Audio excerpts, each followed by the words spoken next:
Welcome to our celebration of the first publication of Vladimir Nabokov's unfinished novel, The Original of Laura.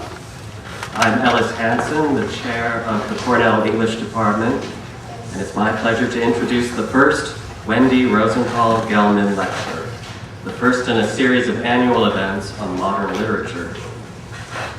What better way to celebrate this new series than to have a lecture on our late and legendary colleague, Nabokov, who's evidently still publishing books after all these years. His office was here in Goldwyn Smith Hall, and thanks to a generous gift by Phil Riley, an admirer of his work and an alumnus of this department, we now have the Pale Fire Lounge in his honor.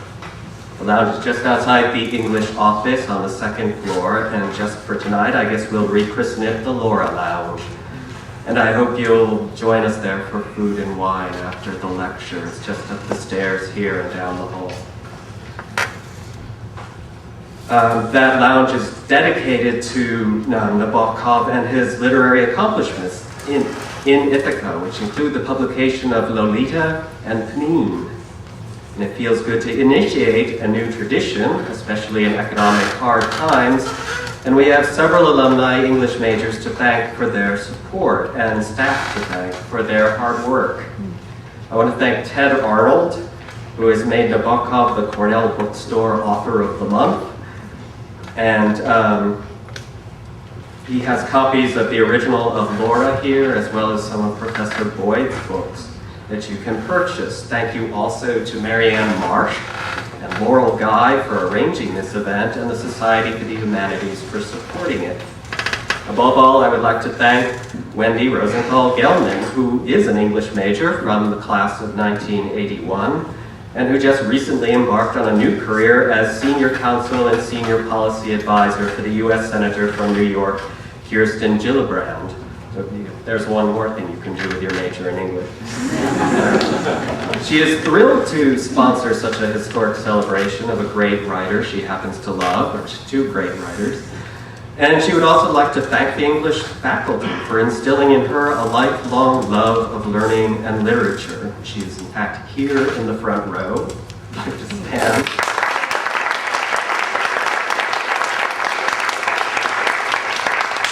I would also like to welcome our honored speaker, Brian Boyd, who is University Distinguished Professor of English at the University of Auckland in New Zealand, having written what is still the standard biography of Nabokov, and we have it here in two piles. It's a big one. He really is the go-to guy for all things Nabokovian, and of course I thought of him first for this event. He has written books on Nabokov's Pale Fire and Ada, as well as editing the collected letters and the Library of America's 3-volume collection of his works. He's very much in demand at the moment, and as you can imagine, and one of the few people in the world who had already read the book when I contacted him.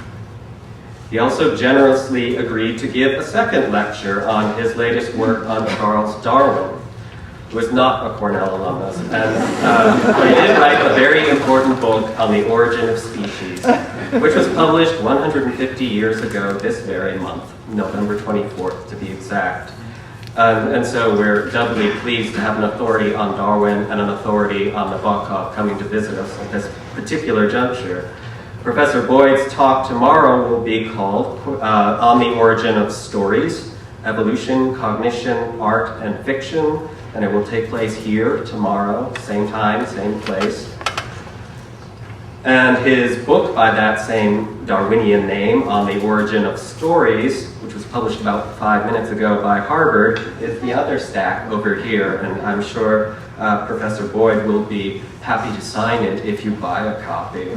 Unfortunately, Nabokov cannot be here to sign your copy of the original of Laura, but I think by this point in his career, Professor Boyd has seen enough of his handwriting, he could probably fake it for you if you want. The title of Professor Boyd's talk today is Nabokov's Literary Legacy. Please welcome Brian Boyd.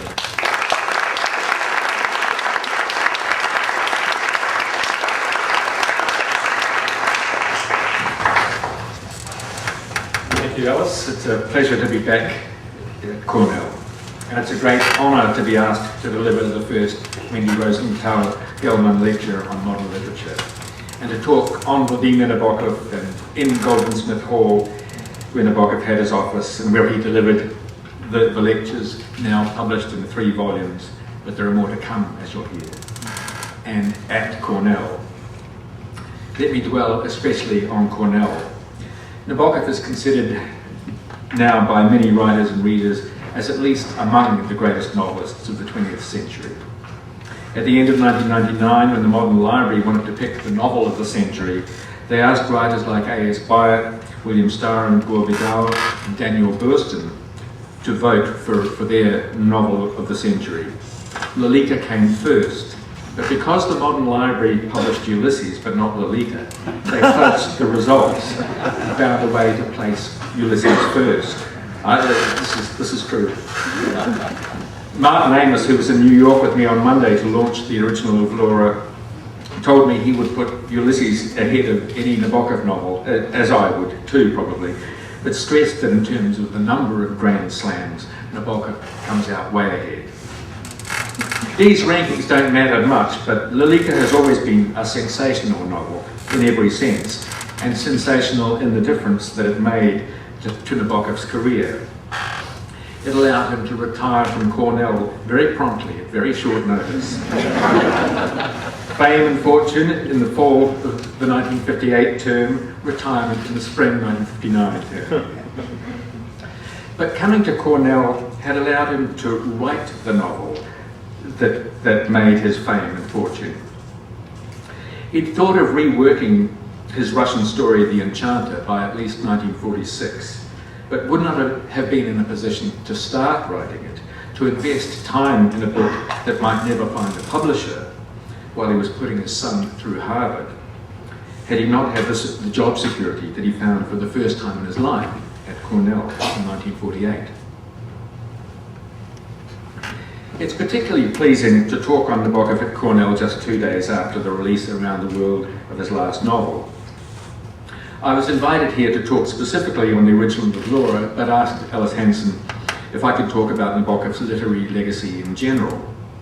Although I'd written something for a Japanese journal earlier this year for a special issue on the original of Laura, I couldn't then disclose anything about the novel since it was strictly embargoed. So I wrote on Nabokov's literary legacy in general and planned to cover the same ground here. Now, I wasn't intending to say much about the novel on Monday night at the Poetry Centre in New York. I think when a novel arrives as a gift for the public, academics shouldn't rush in to undo the gift wrapping. The public should be able to get their own hands on it straight away, and academics can have slow, clumsy fingers when it comes to unpacking.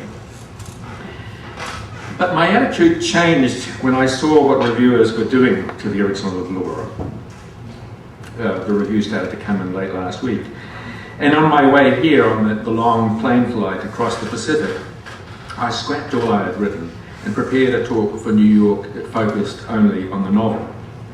That was meant to be only 20 minutes, although it ran longer. But since I have an hour, possibly I'll need a little more, today I'll talk on both the original of Laura and on aspects of Nabokov's literary legacy. The combination seems particularly appropriate because both his English publishers, Penguin, and his American publishers, Knopf, have designed a reissue of all Nabokov's fiction backlist over 3 tranches, with the original of Laura as the trigger for the entire reissue. Nabokov was a prodigious worker all his life. When he was 8, he taught himself all about European butterflies. When he was 11, he translated a Wild West novel particularly popular among Russian boys, from English prose not into Russian prose, but into French verse in its classical form, the Alexandrine. Although while at Cambridge he put little effort into his courses, he wrote Russian poems almost every day, wrote his first scientific article on butterflies, composed chess problems, wrote his first stories, translated Romain Rolland's medievalized French in Collabragnon into Russian, and read his way through Vladimir Nabokov 4-volume Russian dictionary to ensure that he had the literally word by word, to ensure he had the equipment to be the Russian writer he wanted, just as later he would almost wear out his Websters in order to, and that's the big second international unabridged, in order to become an American writer. While he taught his masterpieces of European fiction course for the first times at Cornell, he also wrote Lolita and 2 of his best stories and his last Butterfly article, and translated and annotated Pushkin's masterpiece, Eugene Onegin. 1,000 pages of notes have since been translated into Russian as the best notes available. And the best Dutch translation of Eugene Onegin has been made by a Dutchman who knows no Russian but used only Nabokov's English version. No wonder that when Nabokov filled in an official Cornell College questionnaire in the 1950s, he recorded working 90 hours a week. So when he arrived in the US in 1940, he had a huge backlog of Russian works that had been earning high acclaim for at least a decade and a half, and that he wanted to appear in English. But it wasn't until after Lolita made him famous in 1958 that publishers began to ask him for earlier work. By the 1960s, a stream of old work joined the steady flow of new work to make a flood. Nabokov works were appearing with exhilarating and almost exhausting rapidity, despite his being, in his own words, a slow writer, and by anybody's standards, a super scrupulous one. Despair and Nabokov's Quartet in 1966, the revised edition of Speak Memory 1967, the revised King Queen Knave 1968, Ada 1969, Poems and Problems 1970, Mary 1970, Glory 1971, Transparent Things 1972, A Russian Beauty and Other Stories 1973, Strong Opinions 1973, the revised Eugene Onegin 1974, Look at the Harlequins also 1974, Tyrants Destroyed and Other Stories 1975, Details of a Sunset and Other Stories 1976, and the next year he died. In these years, when the available Nabokov canon was expanding rapidly at both ends, early and late, Alfred and Nina Appel, who had both been Nabokov students in his Cornell Masterpieces of European Fiction course, were becoming good friends of the Nabokovs. Nabokov liked to tell the story that the Appels met each other in that class, starting off at opposite sides of the lecture theatre and edging closer to one another during the course of the term. But in fact, they took the course in different years. They had to tell him to stop making up stories. The Appels visited the Nabokovs for what turned out to be the last time at Zermatt in 1974. There, they heard that the French translator of Ada had had a breakdown, which is perfectly understandable. And Nabokov felt that the translator's life would be ruined if he didn't ensure that the translation was perfect, although he knew it was going to be an onerous task. Vera had tried to argue him out of undertaking it. Appel told him, "It's the publisher's responsibility, not yours. You have your own creative work to do." Vera chimed in, "Listen to him, he's making sense." Nabokov answered, "It would be dishonourable not to see it through." Vera gave a resigned smile and looked at Alfred as if to say, "There's no one like him." That stopped the discussion. Nabokov toiled from 5 in the morning, day after day, through the coming winter at 75 to meet the French publisher's deadline. Everyone who knew him well felt that the effort had utterly sapped his energy. It was only after he finished this draining task in the spring of 1975 that he could get to the novel he'd first planned almost 2 years earlier. But he promptly had a serious fall while hunting butterflies in the Alps. That knocked even more out of him and led to his being in and out of hospital over the next 2 years, weak, mostly with undiagnosed infections, feverish for months on end, and racked by insomnia much more debilitating than the sleeplessness that had already plagued him all his life. During those last 2 years, he was also reading through his old Russian poems, selecting those he wished to be published in a collected edition by Alice. As you know, Nabokov didn't live to finish the original of Laura before his death in 1977. 2 years later, Simon Karlinski published the Nabokov-Wilson Letters, the first real insight into Nabokov's casual human side. And Vera Nabokov published Stikhi, his selected Russian verse. That year, 1979, I also finished my PhD on Nabokov at the University of Toronto, and before returning to New Zealand as my scholarship required, I visited the best research libraries I could find in the American Northeast. I wanted to gather material toward a descriptive bibliography of Nabokov that would include documentary evidence of his composition and publication of each major work and its circumstances while the books were taking shape, a sort of biography by the back door to plug some of the innumerable holes in Andrew Field's bibliography and biography of Nabokov, and to offer a solid basis for serious future Nabokov scholarship. I'd been a student for 10 years. My fellowship stipend had stopped when I handed in the dissertation. I had almost no savings, and I couldn't afford both accommodation and travel. As it happened, Greyhound buses were offering a surprisingly cheap monthly bus pass, allowing unlimited travel.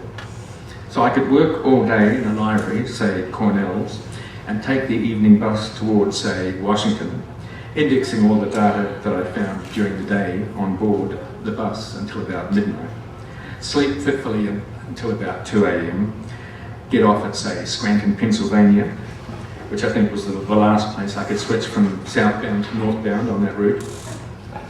And I'd be back at the Cornell Rare Book and Manuscript section or the University Archives, not too fresh, but still full of energy when the library opened. I did this for 2 months. That year, Vera Nabokov read my PhD and invited me to visit her in Montreux. So rather than travelling the short way home across the Pacific, I rerouted myself at the last minute via Switzerland, which meant I arrived back in New Zealand with $5 to my name and no credit card. I spent 4 days grilling Vera, 77 and frail, way past what I later found was her usual bedtime. But she saw that I knew a great deal about Nabokov's life and work that wasn't public knowledge. After I returned to New Zealand on a postdoc at the University of Auckland on New Zealand literature, which I knew practically nothing about, despite being a New Zealander, she wrote asking me would I sort out Nabokov's archive for her. Would I? Well, I did. I would have paid to do it, but she paid me, so it was fine. I did over the Southern Hemisphere summer or the Northern Hemisphere winter in 1979, 80 and 1980, 81. I also persuaded her to allow me to be the first to see the papers that Nabokov had sent to the Library of Congress between 1959 and 1963, which he had stipulated should remain closed for 50 years, which means that they became available this year. Nabokov's past hard work was continuing to expand his published literary legacy.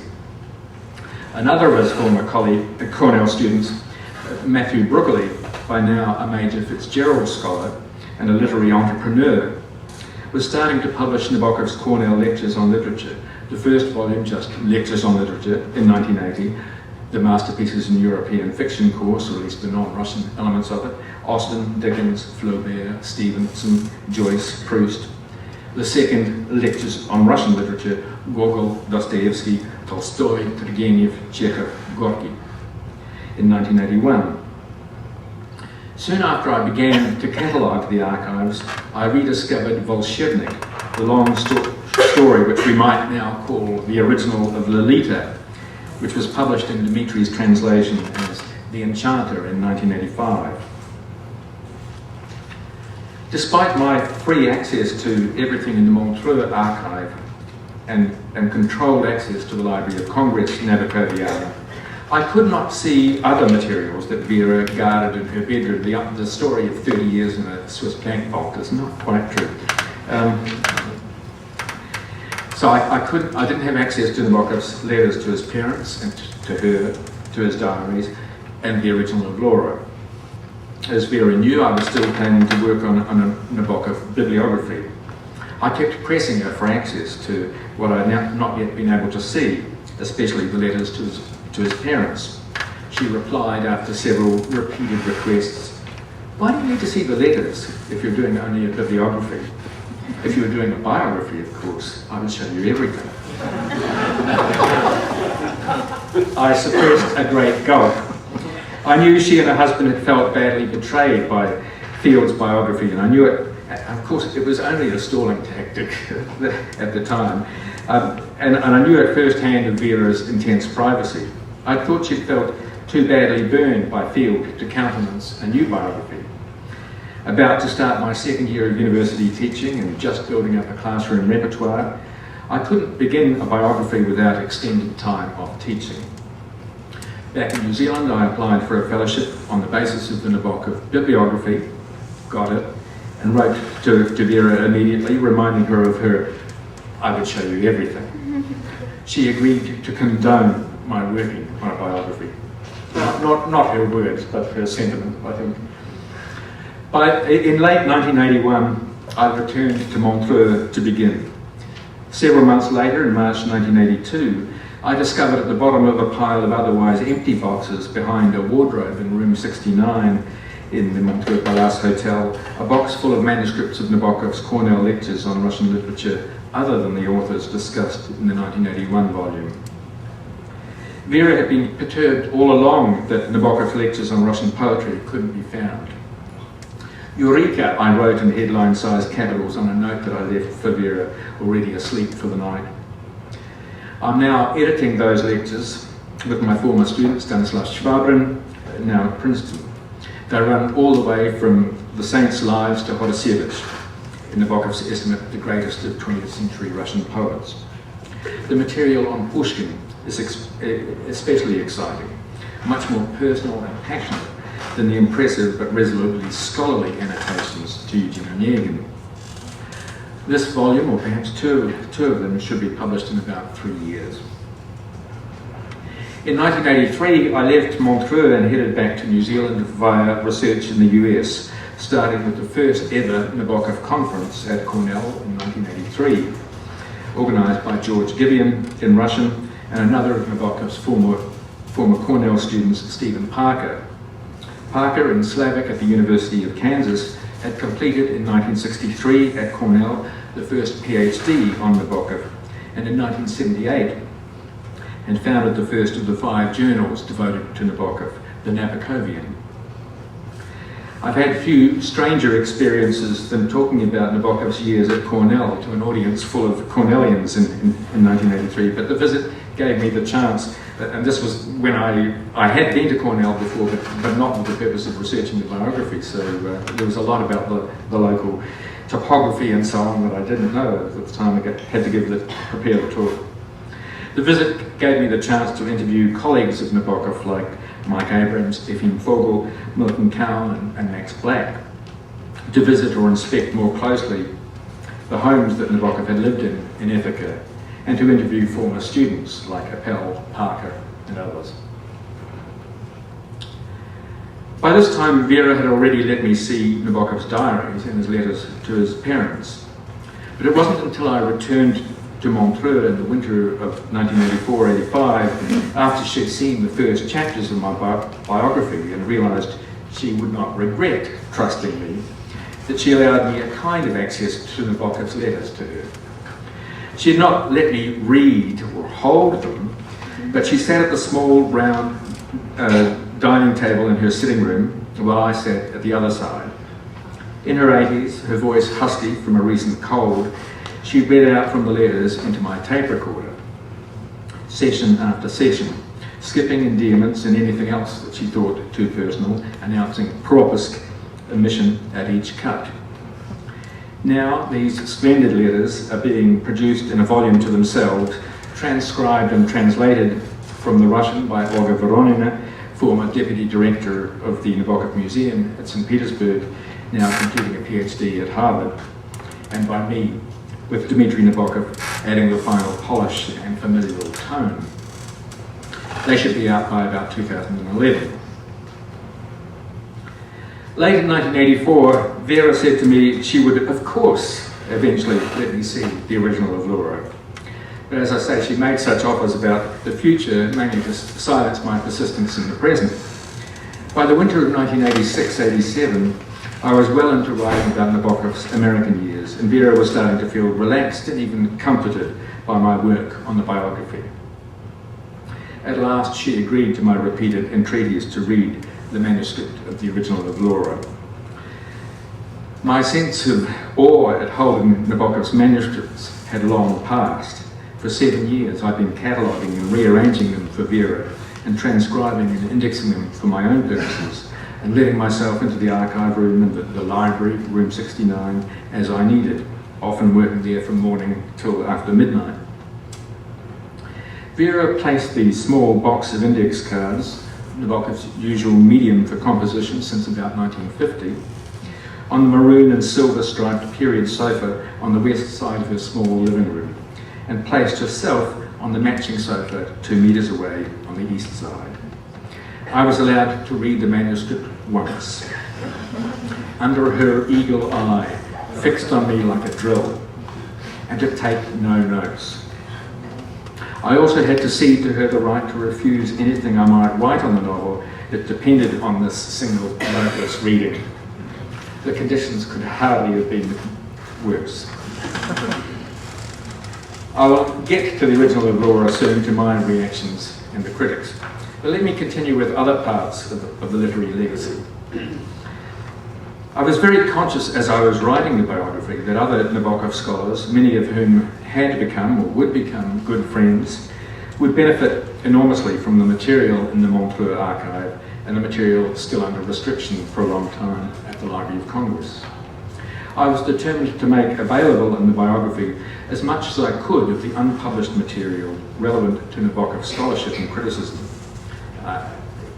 perhaps even more than the general reader might want. And that's one reason it ended up in 2 fat volumes. Actually, since they're on sale, everything that I quoted is absolutely fascinating, right?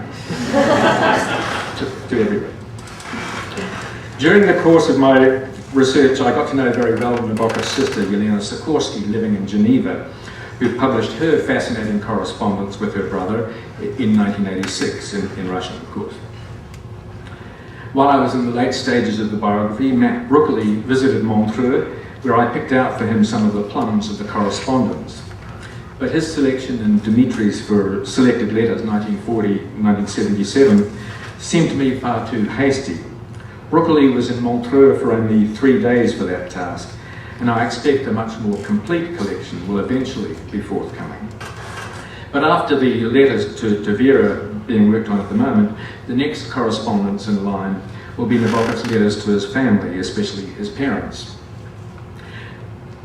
These will appear in English as well as in the original Russian, and then a volume also in English and Russian of, well, 2 volumes, volumes in English and volumes in Russian, of his letters to his Russian friends and publishers, which are usually much more intense and intimate than his comparable letters in English. Allow another 6 years, I would suggest, for those two, please. After the biography appeared in 1990 and 91, the next major parts of the legacy to appear were in 1995 in the stories of Vladimir Nabokov, with a dozen early editions translated by Dimitri to the stories that Nabokov himself had chosen to collect.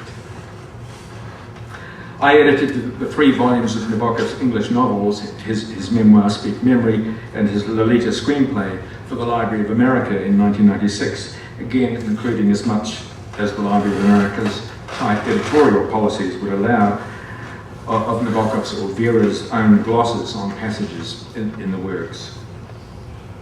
During these years, I was also editing Nabokov's Butterflies, not because I was looking for Nabokov work, I was actually trying to get away from him, but because Princeton had contracted someone to publish his Butterfly papers, but this historian of Lepidoptera had sat on the project for a dozen years doing nothing. So they turned to me as Nabokov's biographer and already a Princeton author. Nabokov's Butterflies, another 800-page volume, also introduced a swathe of new Nabokoviana, especially the previously unpublished continuation to The Gift, Nabokov's best Russian novel, translated by Dmitri. In 1998, Cornell jumped the gun on the Nabokov centenary with a Nabokov centenary festival organised by Gabriel Shapiro at the back there, and it also jumped the gun on the original of Laura, as the Cornell bookstore has done again this month apparently, in releasing the novel for sale slightly earlier. At the end of the 1998 festival, unannounced, Dmitry Nabokov read excerpts from the novel, heretofore publicly kept under wraps to the assembled Nabokovians. The next year, the actual centenary of Nabokov's birth, I published the Knopf edition of Nabokov's Speak Memory, with, for the first time, the previously unpublished chapter 16, a kind of key to the rest that Nabokov had withheld from publication after writing. Dmitry Nabokov has been slowing down in age, as age has taken its toll. He's now 75 and in a wheelchair. But Nabokov's scholarship has been moving ahead elsewhere, in a 10-volume scholarly Russian edition, and in the Pléiade edition of Nabokov in France, begun in 1986, and only now on the verge of publishing Volume 2, and a 25-volume lightly annotated German edition. Dmitry has been translating his father's poems for 20 years or so, including a very successful translation, not yet published, of a university poem, his father's longest Russian poem, almost as long as the poem in Pale Fire. A collected poems which will in fact not include all even of the poems that Nabokov selected for the 1979 Stихи, seems about 2 years off. Meanwhile, I've edited with Stanislav Schwabrin again, Verses and Versions, 3 Centuries of Russian Poetry, which came out last year and collects all Nabokov's translations from Russian verse, except the ones already published in book form. In other words, the Song of Igor's campaign and Eugene Onegin, both prepared, of course, originally for his Cornell students. Again, this wasn't something I initiated. I'm still trying to get away from Nabokov.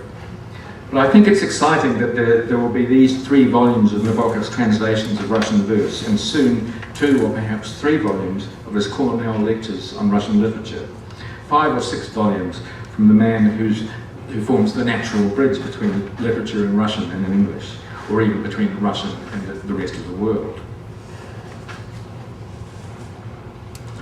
Have I said that I'm trying to get away from Nabokov? Do you believe me? Since there's a reception in the Pale Fire Lounge after this, and since I love that tribute, The Lounge, to my favourite novel, and to Nabokov's most captivating fictional image of Cornell, may I add that I've also edited for publication next year a pseudo-facsimile edition of the poem in Pale Fire on index cards, as if written by John Shade, himself the invented poet within the novel. This project again was not initiated by me, but it began 2 years ago, before the idea of publishing the original of Laura and doing it on index cards had arisen. For me, its rationale is drawing attention to the poem, which I and some good readers of poetry like Helen Wendler and some good writers of poetry like R.S. Gwynne think is first-rate poetry in its own right, although it's been overshadowed by the more flamboyant apparatus criticus that Kenboat weaves around it in the novel Pale Fire. I've written along afterward, comparing the intensity of patterning in the poem to Shakespeare's sonnets. I'd asked Helen Wendler to contribute, but she was overcommitted, and instead R.S. Gwynne will place the poem within the context of American poetry of its time. And one other project, or maybe 2, which I admitted, initiated myself, and have wanted to do for 20 years. The definite project is another volume of Nabokov's hitherto uncollected interviews, reviews, and essays. It will be called Think, Write, Speak. Some of you may know where that title comes from, with Nabokov's typically modest introduction to strong opinions.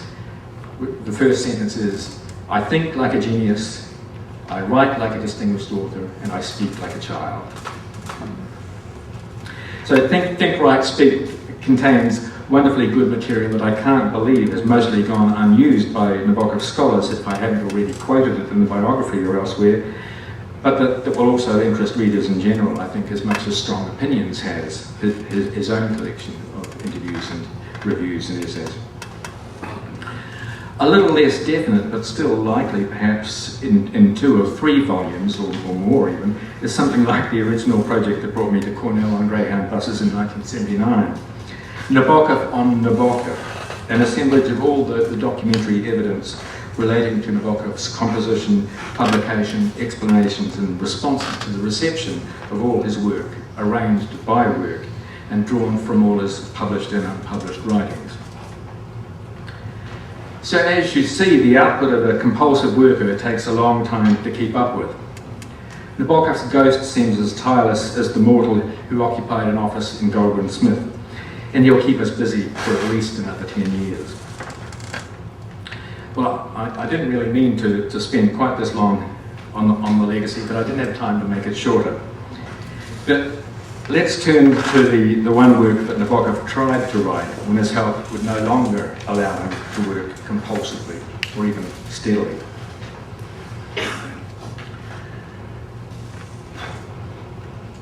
Time for a glass of water, I think.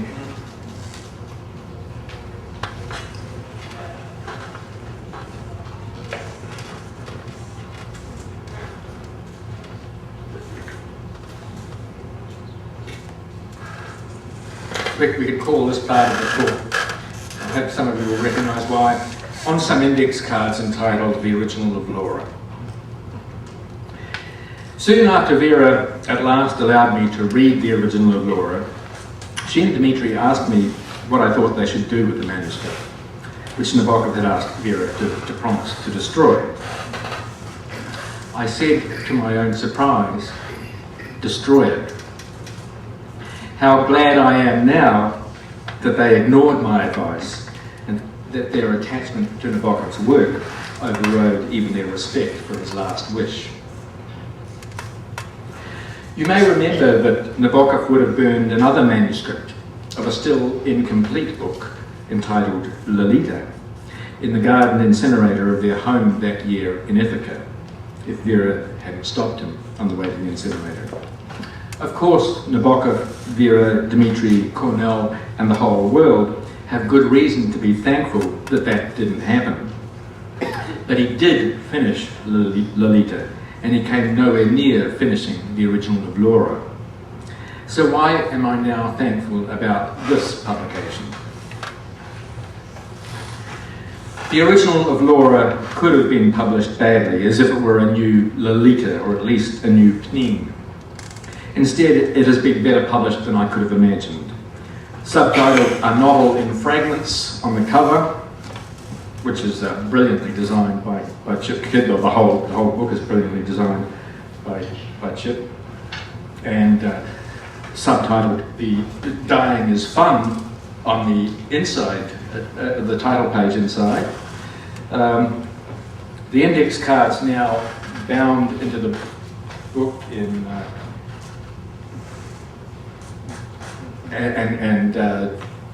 perforated, so some of the copies are perforated so that you can tear them out and rearrange them, because Nabokov obviously hadn't settled on the final arrangement himself, so you can be your own Nabokov cheaply. All this flaunts the novel's unfinishedness. Readers shouldn't expect a new story to rival Lolita's intensity, or a new character to match Pnin's pathos, but instead glimpses of a famously challenging writer still challenging his readers and himself in his late 70s, with death closing in.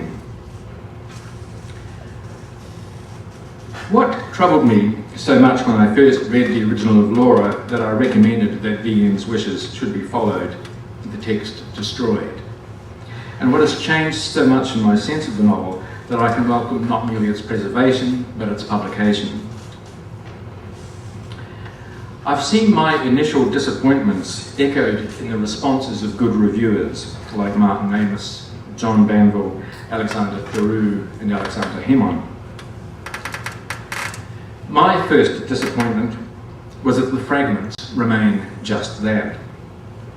I knew that Nabokov had had the idea for the novel almost 4 years before his death, and that when he had still more than 14 months to live, Vera had reported that he was about halfway to completion.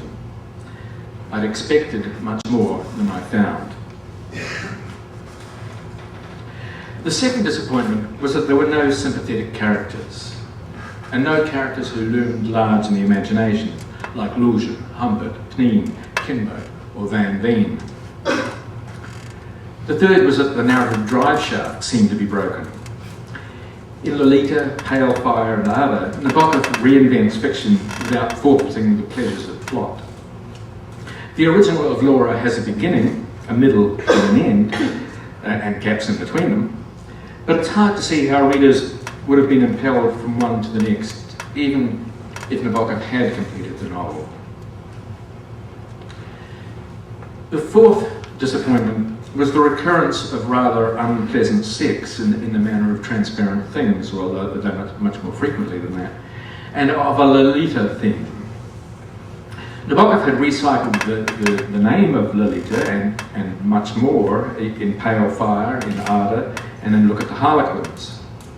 In the original of Laura, he introduces a character called Hubert H. Hubert, the partner of Flora's mother. When his hand touches 12-year-old Flora's legs under the bedclothes, she kicks him in the groin.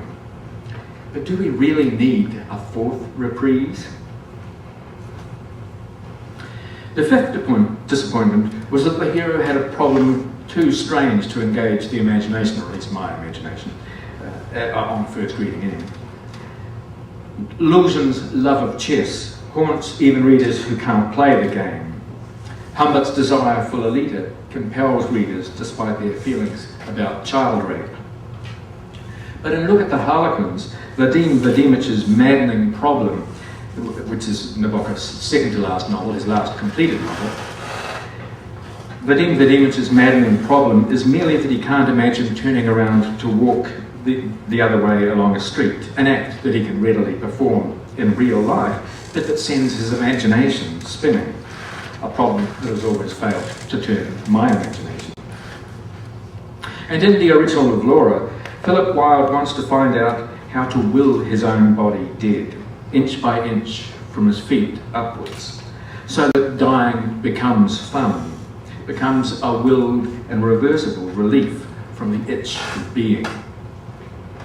Most of us surely think about death, and most of us have times when we wouldn't mind recasting our bodies, but Philip Wilde's obsessive quest to rub out his body seems far from ordinary human obsessions.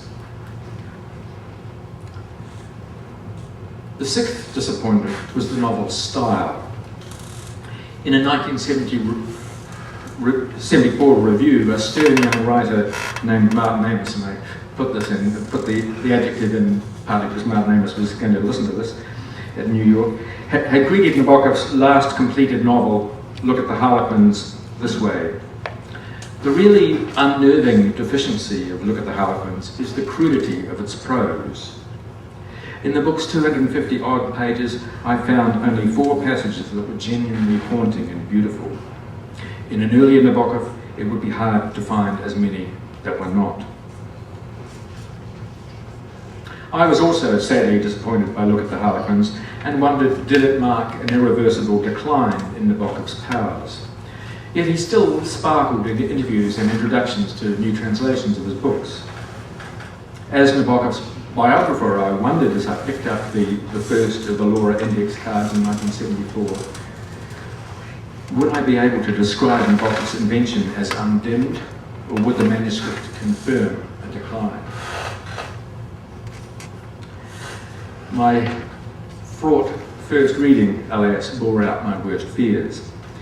Above all, I felt that whatever might have become of the novel, the cards that survived fell far short of Nabokov's standards. They should be destroyed as he wished. So those of you who have not yet bought all these copies of the original of Laura must now be thinking you can save the money that you perhaps budgeted for. Now I want to change your minds. And rest assured, I'm not someone who approves of Nabokov whatever he writes. I've sometimes been harsher than anybody on those of his works that I think are not up to his own usual standards.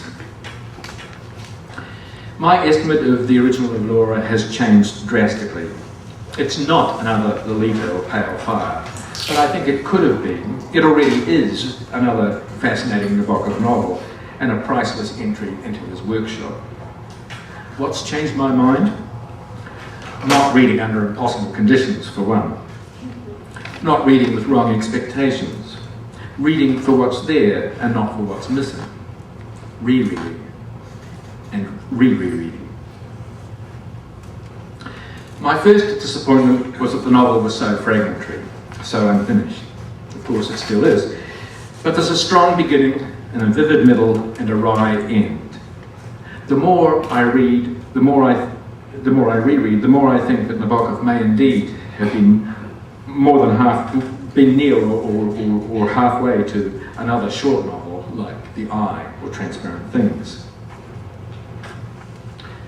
My second disappointment was in the characters. True, there are no sympathetic characters, but Flora is deliciously unlikable. And her husband, Philip Wilde, an unforgettable presence from his tartan booties and his ingrown toenails, up through his Buddha-like bulk, to the head trying to erase his feet and his belly. More of that in a moment. My third disappointment lay in the plot.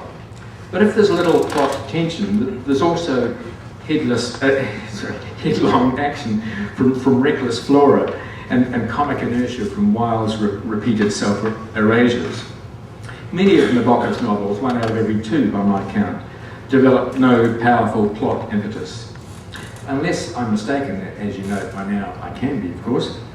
The original Flora would have offered different pleasures from those of suspense. The contrast of helter-skelter narration and meditative stasis, and the puzzle of who exactly has created and who has obliterated whom. 3 disappointments down, 3 to go. I'm sure you're still far from persuaded. My fourth disappointment, the frequent focus on sex and the replay of the Lolita theme. Why I found the first of these disappointing on a first encounter I now can't imagine. I now find Nabokov's descriptions of sex here hilariously unappetizing, prodigiously unsatisfying emotionally and often physically, comic in their painful shortcomings. Just forget the tension of Lolita, or the ecstatic, what Van Veen calls passionate pump joy release of Isla. Forget, above all, the romance of first love in Speak Memory or in Mary. Here's what we get, not of first love, but of first sex in the original Flora. Flora was barely 14 when she lost her virginity to a coeval, a handsome war boy at the Carlton Courts in Cannes. 3 or 4 broken porch steps, which was all that remained of an ornate public toilet or some ancient template, smothered in mints and campanulas and surrounded by junipers, formed the site of a duty she had resolved to perform rather than a casual pleasure she was now learning to taste. She observed with quiet interest the difficulty Jules had of drawing a junior-sized sheath over an organ that looked abnormally stout, and at full erection had a head turned somewhat askew, as if wary of receiving a backhand slap at the decisive moment. Flora let Jules do everything he desired, except kiss her on the mouth, and the only words said referred to the next assignation. Nabokov has focused on sex before, as you probably know, but never has he shown it so divorced from feeling. But he surely makes us feel amused and appalled in a new way by the sex he depicts here. The Lolita theme offers even greater surprises. Nabokov invokes Humbert Humbert here, not to replay Lolita, but to make the most of misleading our expectations because we know Lolita.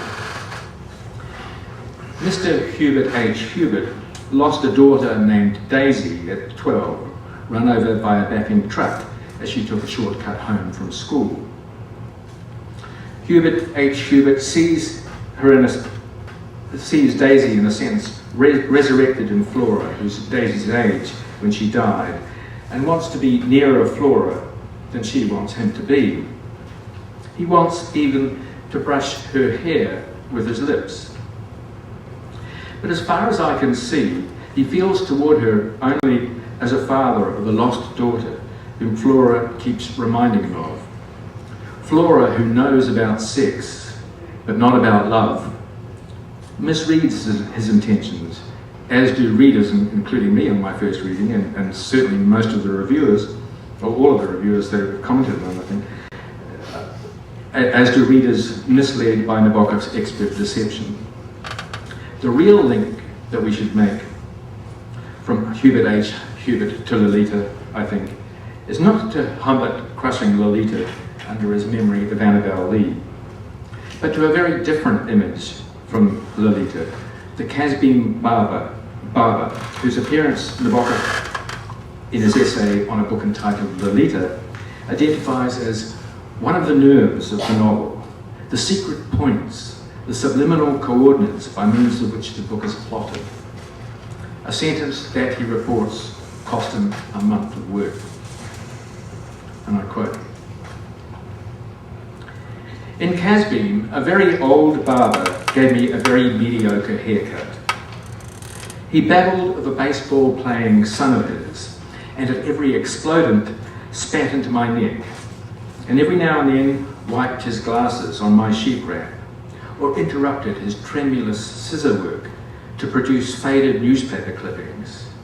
And so inattentive was I that it came as a shock to realise, as he pointed to an easeled photograph among the ancient grey lotions, that the moustached young ball player had been dead for the last 30 years.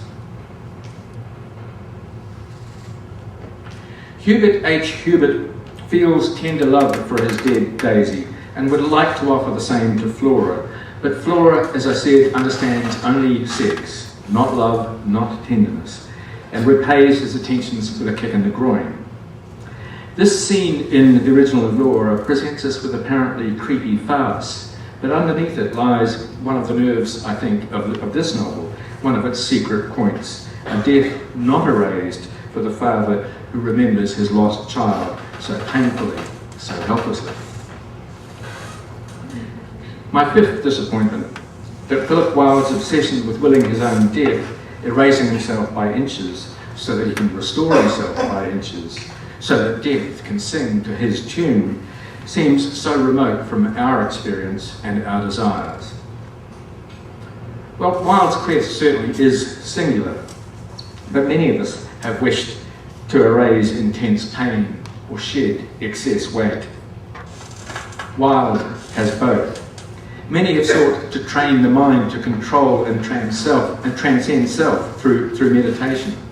And Wilde has not only the shape of the fattest Buddha, but the same urge to reach nirvana. Buddha is referenced, and nirvana are referenced in the notes.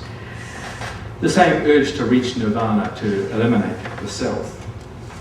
In Wilde's case, life has humiliated and pained him with his enormous bulk and his abscessed toes and writhing gut, and what he calls the anthology of humiliation that his life has been since he married Flora. Some of you will know that anthology derives from the Greek for collecting flowers, but in Wilde's case, his Flora casually plucks and casually or viciously discards other men.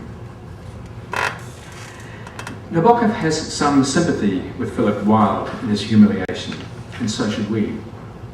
All the same, Wilde is no Pnin.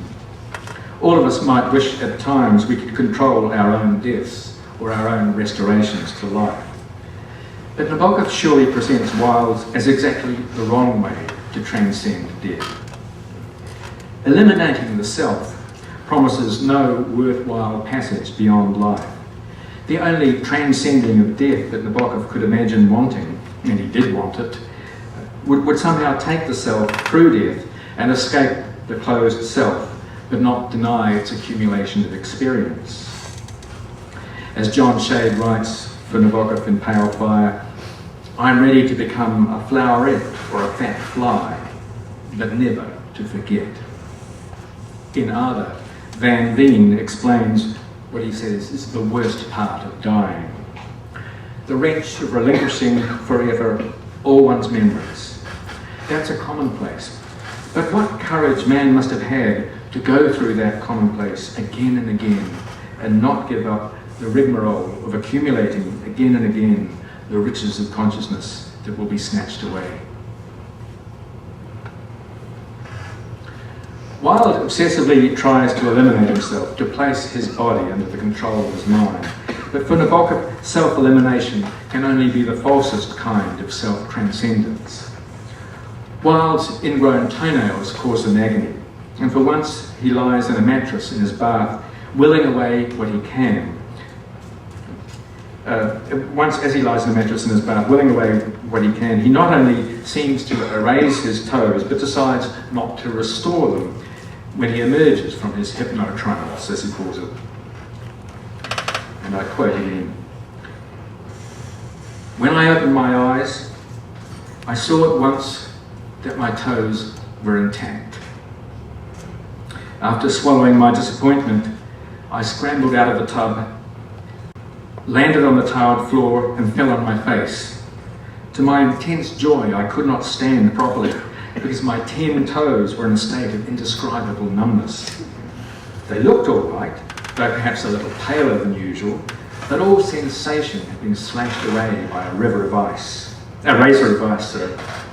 I palpated warily the hallux and the 4 other digits of my right foot, then of my left one, and all was rubber and rot.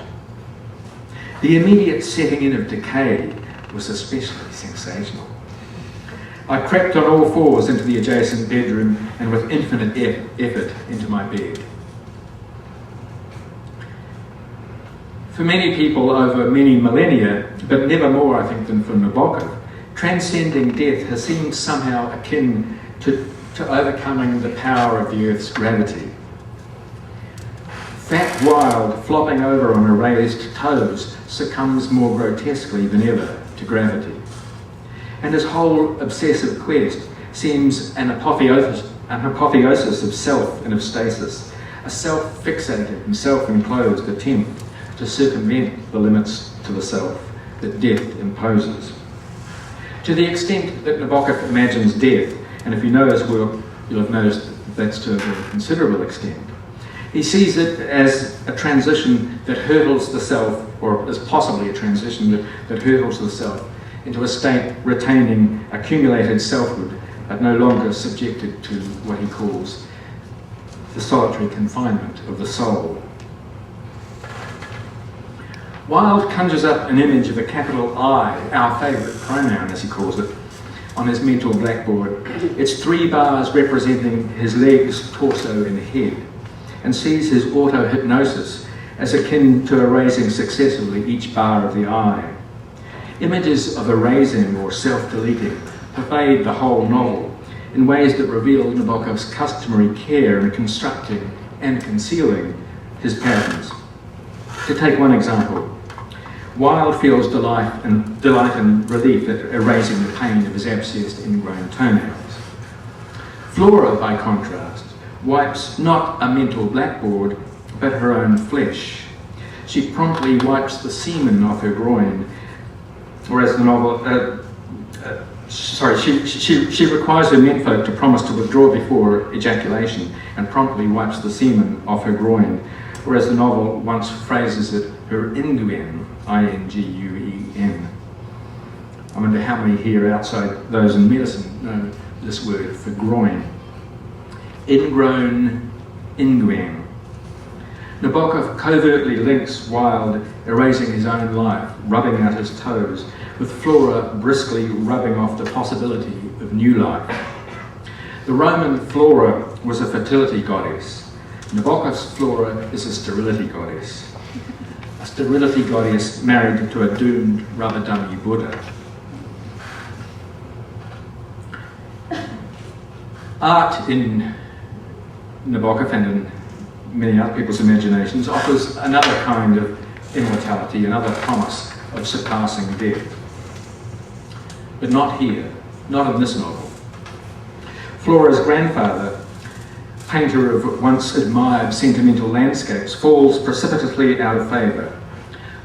What can be sadder than a discouraged artist dying not from his own commonplace maladies, but from the cancer of oblivion invading his once famous pictures such as April in Yalta, or the old, Gabriel smiles, or the old bridge. Smile again. His son, the photographer, films his own suicide, his being rubbed out. The photographer's wife, Flora's mother, known only by her surname Lanskaya, is a ballerina whose art fades as her body ages. Flora herself becomes the subject of a kiss and tell novel, My Laura, whose aim is not to immortalise her, but to expunge her, and I quote, "The eye of the book is a neurotic and hesitant man of letters who destroys his mistress in the act of betraying her." Portraying her, yeah, not betraying. The laurel was associated with literary immortality because its leaves last so long, Laura in Latin of course, was associated with literary immortality because its leaves last so long even after they're detached from the tree. Flora, so eager to have herself deflowered, still remains alive at the end of the original Laura. Unlike her husband, obsessed with his own death, she ends the original of Laura, refusing to look at the novel My Laura that she has on her lap, and at what she's told by a friend is, "Your wonderful death, the craziest death in the world." Well, I hope you're starting to feel keen to read the original of Laura before I disclose too much. Have I still got some time, Alice? Okay. We move to my sixth disappointment, and remember it was the last. Okay, I'll give a couple of people in. Okay, the novel style for the once young and still stern Martin Amis, this by itself would be decisive. In 1999, for the centenary of Nabokov's birth, Stephen Parker, still the editor of the Nabokovian, decided to stage a Nabokov write-alike contest. A panel of judges selected 3 submissions, which appeared in the centenary issue, along with what were announced as 2 never-before-published pieces of Nabokov's prose, in fact, both from the original of Laura, that readers were informed Dmitri had supplied. Subscribers were invited to pick the original of Vladimir from the 5 samples. Delightfully, most picked as Nabokov's a passage by Charles Nicholl, an academic and writer who'd been publishing superb work on Nabokov for over 30 years. And no one picked the passages from the original of Laura. Nobody picked Nabokov as the one who wrote most like Nabokov.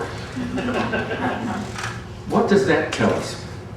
I think it tells us that even Nabokovians either misconstrue Nabokov's style or underestimate how new it can be from work to work. There are many hallmarks of Nabokov's style that we can recognise on sight when we see them on sight. And we can find many of them already on the construction site of the original of Laura. But I think we've recognised too little how much Nabokov also modifies his style and weights particular features differently in each work. To take his best English works, the high, controlled elegance of Speak Memory differs radically from Lolita's neurotic twitchiness, and both from Pale Fire's radiant, serene craziness, and all 3 from Ada's Rococo supersaturation, and all 4 from the original of Laura. The fact that no one picked the Laura passages in the Nabokov write-alike contest indicates to me not that Nabokov there is not riding up to his usual game, but on the contrary, that he's playing his usual game of changing or reinventing his game subtly to suit the special world of the work. Nabokov has a reputation, not undeserved, of being a great prose stylist, perhaps even the greatest. The original of Laura makes me want to rethink what constitutes the distinctly Nabokovian. Not just high prose, a recondite vocabulary, elegant quicksilver sentences, minute precision of visual detail, pointed allusion, foregrounded verbal combinatory play, lucid elusiveness. His style may be most extraordinary, not so much as prose, I'm starting to think, but as story. Unlike Lolita, Light of My Life, fire of my loins.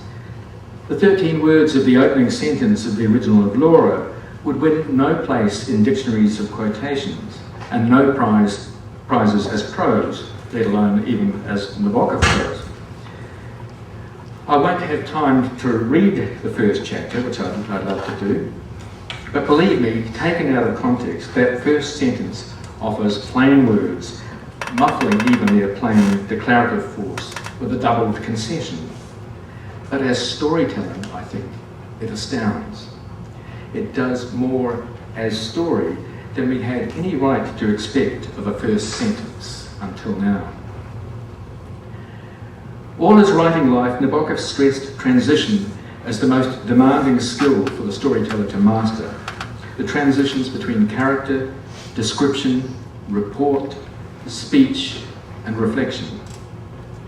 He sought new ways to shift from one to another, new ways to speed up the shifts or slow them down, or highlight or veil them. He wanted both to extend the possibilities of storytelling at every moment and to show readers how nimbly their minds can move from present to past to possible future, from outside a character to inside, from here to there, from actual to possible or impossible, to counterfactual or suppositional, and so on. In my latest book, On the Origin of Stories, a little hint for your Christmas shopping list maybe, if you can stand to wait that long, a little plug for tomorrow's lecture. On the Origin of Stories, which after the epigraph never once refers to Nabokov, and in fact for this audience I should add that the epigraph is a wonderful passage from Pale Fire that ends, "So I used to tell my students." Not in fact what he actually told his students, but implicit in his published Cornell lectures, and quite explicit in different formulation in the new Cornell lectures that we're about to publish, and explicit in passing in an interesting way in the middle of a sex scene in chapter 1 of the original of Laura. Anyway, as I'm trying to say, On the Origin of Stories, I think I marshal the evidence that we've evolved into a storytelling species, and that the key reason that we've done so is because stories improve still further the social cognition that had already reached such an extraordinary level in our species. From childhood pretend play to adult fiction, we speed up the capacity of our minds to shift beyond our here and now by taking on new roles, sidling and sliding this way and that through time and space and minds and modalities, thanks to the high intensity doses of social information that we deal with in fiction. No one has taken this further than Nabokov does in his last novel. I think that for centuries, narratologists and novelists alike will focus on the opening chapter of the original of Laura as proof of the new finds still to be made in fiction.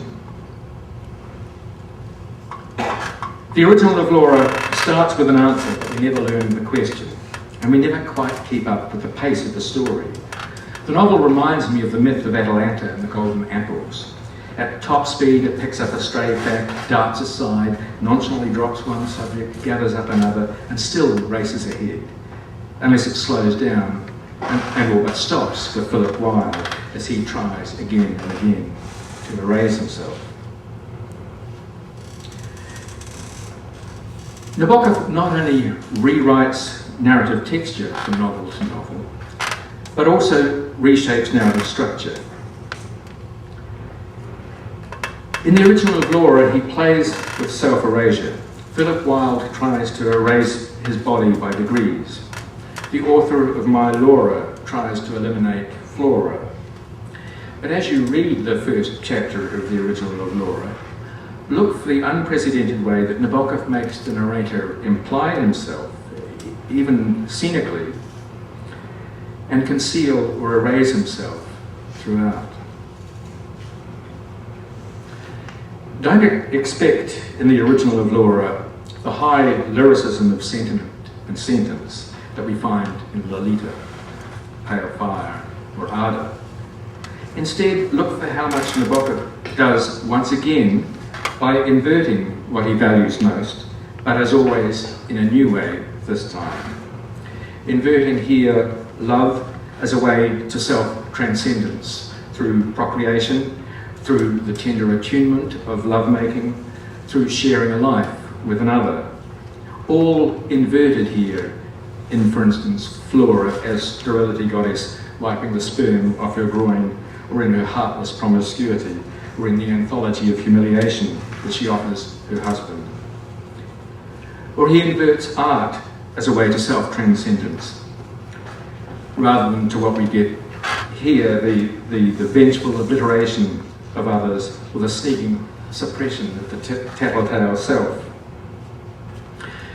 And death as a possible release from the confines of self, not an erasing of self like Philip Wilde's, or an evasion of its limits like Flora's.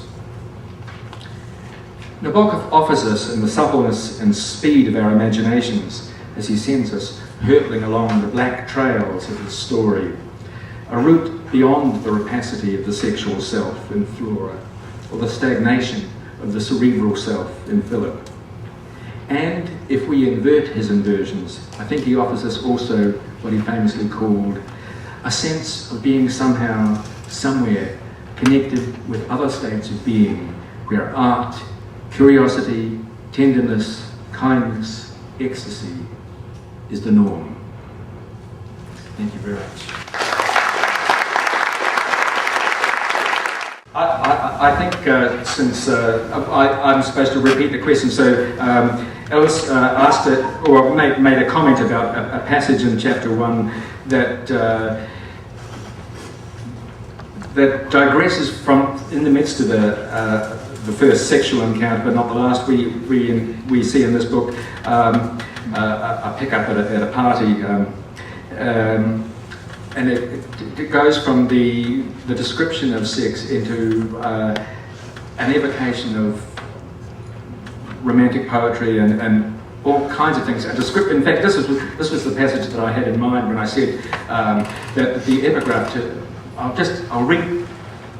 Since I've got my book at hand, which hasn't been the case, let me read the epigraph, which is just a wonderful passage. You'll see why in a book on the origin of stories, even though it's about poetry rather than stories, I would have wanted to use this as an epigraph.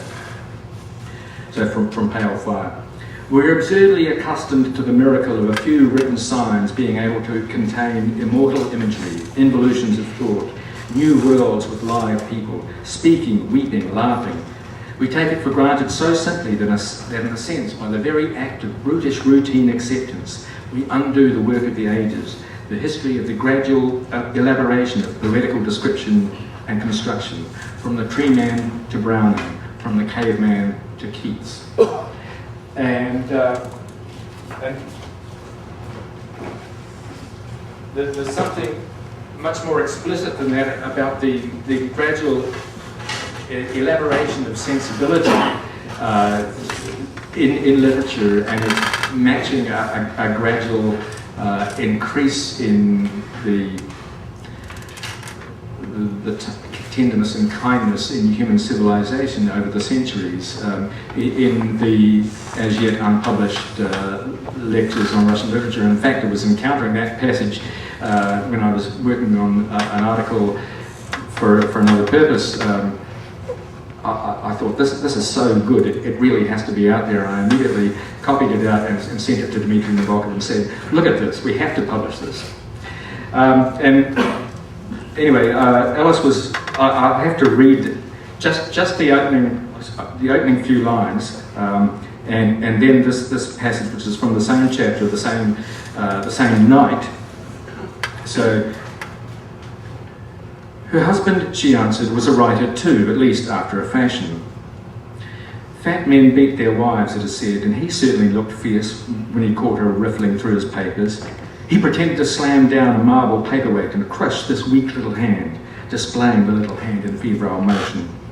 Actually, she was searching for a silly business letter and not in the least trying to decipher his mysterious manuscript. Oh no, it was not a work of fiction which one dashes off, you know, to make money. It was a mad neurologist's testament, a kind of poisonous opus, as in that film. It had cost him, and would still cost him, years of toil. But the thing was, of course, an absolute secret. If she mentioned it at all, she added, it was because she was drunk. She wished to be taken home, or preferably to some quiet, cool cool, quiet place with a clean bed and room service. She wore a strapless gown and slippers of black velvet. Her bare insteps were as white as her young shoulders. The party seemed to have degenerated into a lot of sober eyes staring at her with nasty compassion from every corner, every cushion and ashtray, and even from the hills of the spring night framed in the open French window. Anyway, it leads to a sex scene, and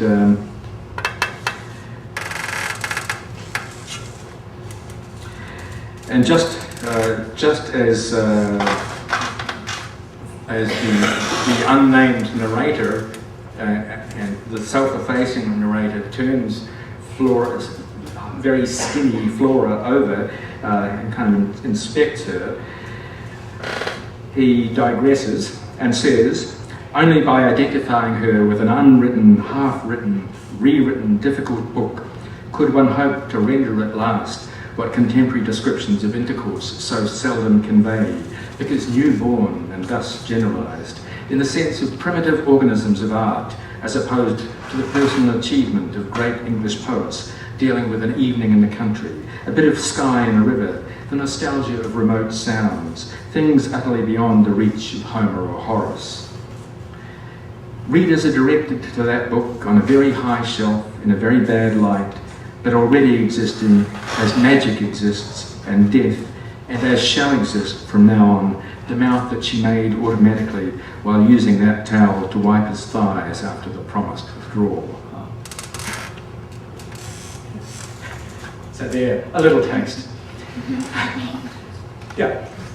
In the context, the Nabokov write-alike context, do you recall, do you know what these sentences that Dimitri chose to offer from the manuscript for that context?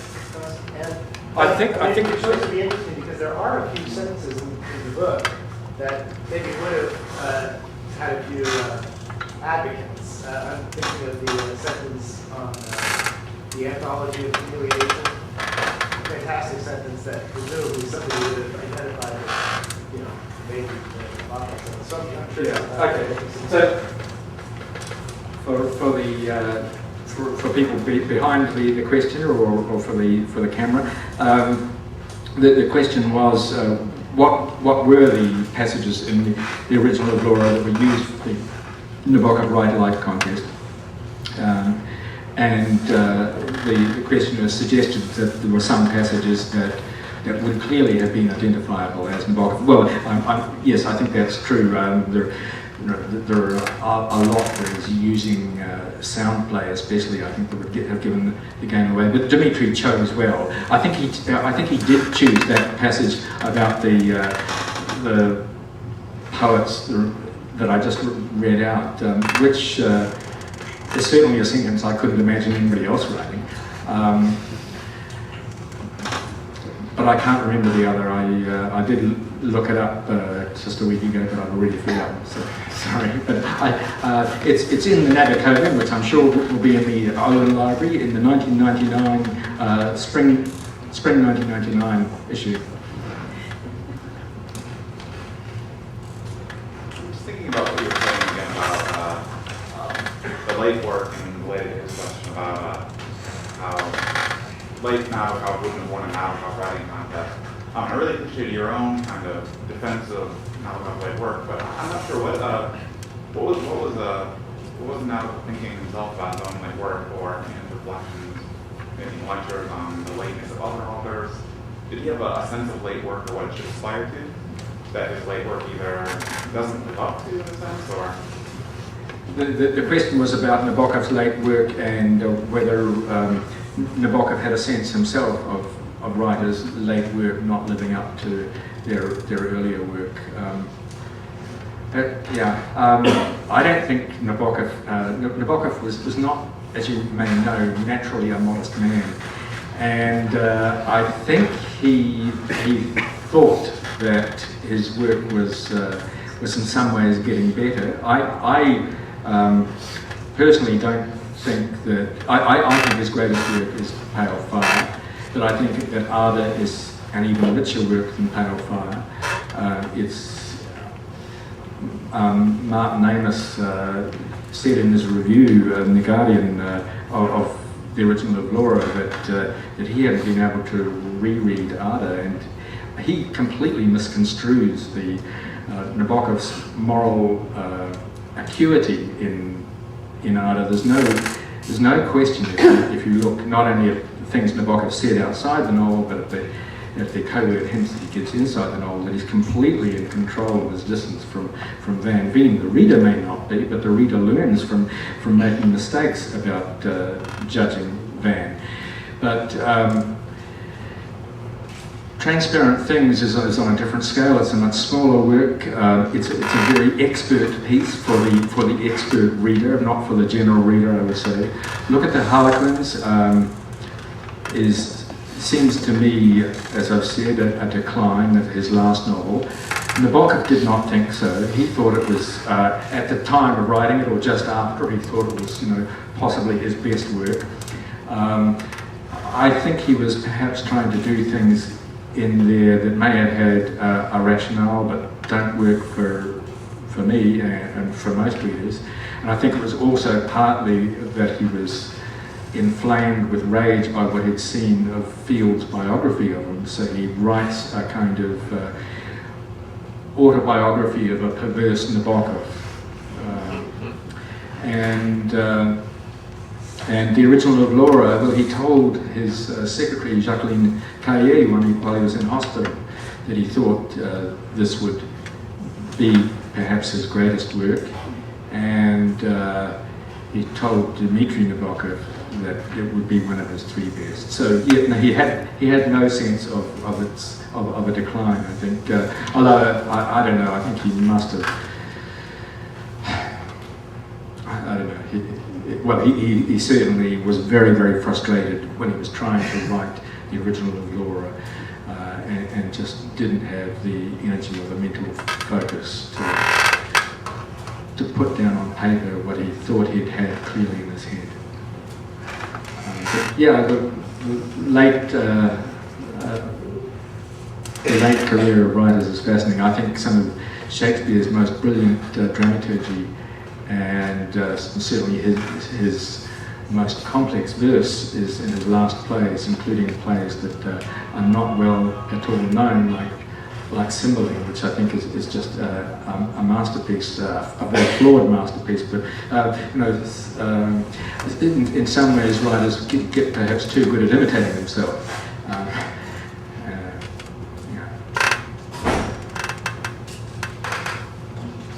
Well, if there are no other questions, let's thank Professor.